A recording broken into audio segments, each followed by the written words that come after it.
All right, this is Monday, phase 2, back and biceps. So the first circuit, A, is a dumbbell bent over row. This one should be familiar from phase 1. You hinge at the hips, bend your knees, make sure your back stays nice and flat, and you're gonna row. Make sure that you're focusing on the back instead of the arms from the side.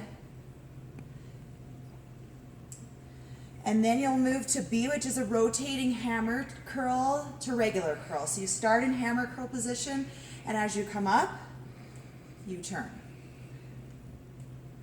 Okay, from the side, notice my elbows aren't swinging forward. Okay, you don't want to do this. Don't use your body's momentum to get into that curl. Keep those elbows locked at your sides. C on this one is a dumbbell reverse fly. So from the front, it looks like this. Okay, if I turn from the back, again, you're bending, hinging at the waist, bending the knees.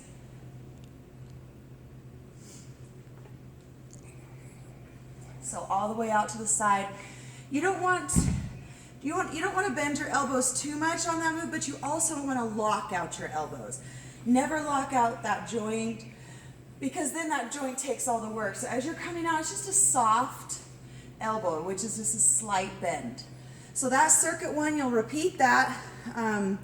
Reps go up to 20, so make sure you're picking a weight that you can handle on that. Circuit 2, you start with a seated cable row.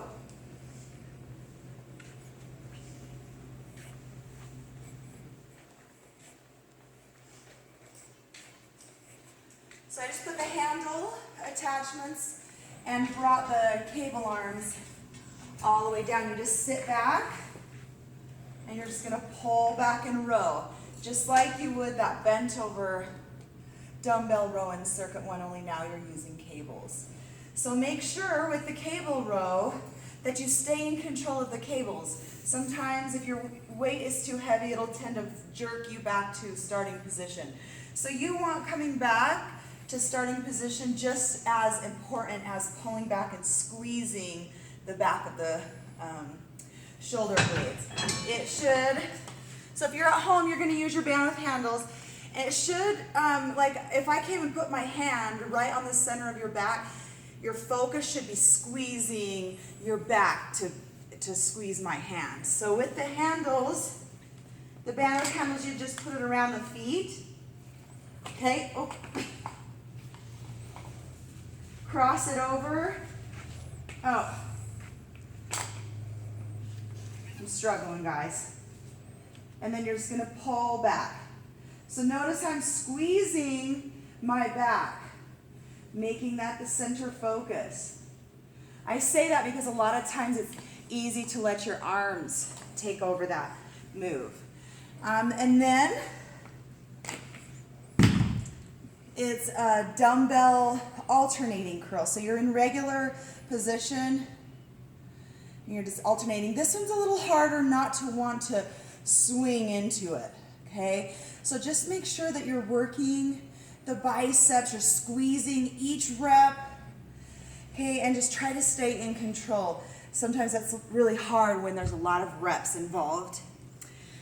And then it's a lat pull down, so you'd move the arms up.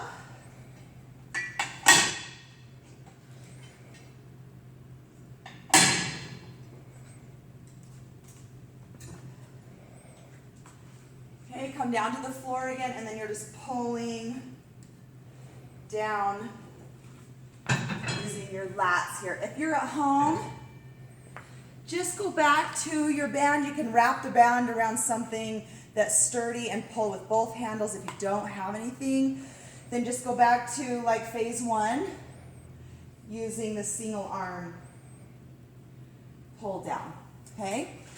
And then circuit 3,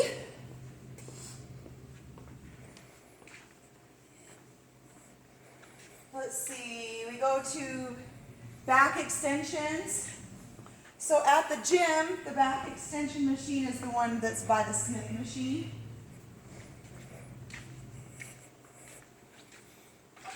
Here. Okay, you can cross your arms over, or you can hold a plate of weight if this is not enough for you. Okay? If you're at home, you can do this over the ball. If you don't feel like you can steady yourself good enough on the ball, then just do a Superman, which is just on the floor. Okay, yours on the floor lifting up. And then you'll move to pull-ups. It'll be max pull-ups. You can use a band, okay, that will assist you with learning pull-ups. Or you can use this Smith machine if you're at the gym and practice jumping pull-ups, which you're basically just exploding off from the feet to help you get up. And that will help you to develop through the pull-ups. I want you to practice without swinging. So try not to do this. Okay, that's called kipping. I want you to really focus, okay, on lifting that body as straight up and down as possible. You don't have to get your chin over the bar, okay? Just do what you can. Again, you can do jumping pull-ups. If you're at home, you're gonna practice push-ups, which are great too. And move 3 is a push-up to row, so you can hold weights if you want to. This is an advanced combo move, so it is a tougher move. You push up and then row, row if you're holding weights. You can also just do exactly that and simulate as if you had weights. You can also come to your knees and do it. Okay, if you feel exhausted because you're doing it at home and you did push-ups instead of the pull-ups, then go back to the row and single arm it. Okay, and you'll still work that back. So then after the circuit, you'll move to abs.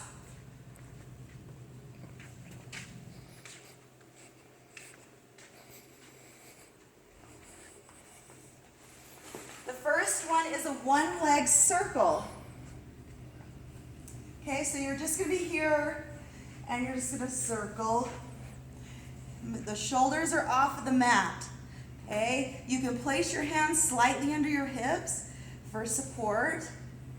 Okay, you'll just do 5 one way, 5 the other, and keep switching. Okay, to modify this move, all you would do is instead of having your legs do this circle here, you're just more up here. Okay, and then as your abs get stronger, you can bring the legs lower. Same with the windshield wiper, which is next. Your arms come out to your sides for support. Okay, and you're just side to side windshield wiper. The third one is a reverse crunch single, single, double. So you pull the upper body off of the mat. Okay, your legs can start here, they can start here. Wherever you feel like your strength is, you can again place your hands underneath your hips for support. And it's single, single, double. Don't rush these.